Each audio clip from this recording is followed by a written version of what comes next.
ஒருத்தவங்களை நீங்கள் கண்டினியூஸாக அவாய்ட் பண்ணும்போது அவங்க உங்ககிட்ட பேசுன்னு கெஞ்சுவாங்க, சண்டை போடுவாங்க, அழுவாங்க, உங்களை கூட வச்சுக்க கிறுக்குத்தனமாக என்னென்னவோ செய்வாங்க.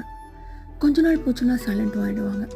உங்ககிட்ட எதுவுமே கேள்வி கேட்காம முன்ன மாதிரி சண்டை போடாமல் பேசுனா பேசுங்க, இல்லைன்னா ஏன்னு கூட கேட்காம பழகிடுவாங்க.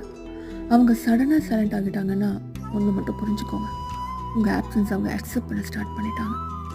அவங்க மனசும் உடலும் நீங்கள் இல்லைன்னு ஏற்றுக்கிறதுக்கு அப்புறம் எந்த அளவுக்கு உங்களை தேடி வந்தாங்களோ அந்த அளவுக்கு அவங்களே உங்ககிட்ட டிஸ்டன்ஸும் மெயின்டைன் பண்ணிடுவாங்க. எதுக்காக ஒரு காலத்தில் ரொம்ப போராட்டமோ அது இல்லாமல் இது இயற்கை நம்மளை வாழ பழகிடும். ஸோ எப்போவுமே தொலைச்ச அப்புறம் தேடாதீங்க, தொலைக்காமல் பார்த்துக்கோங்க. ஏன்னா சில விஷயங்களை தொலைச்சது தாங்க.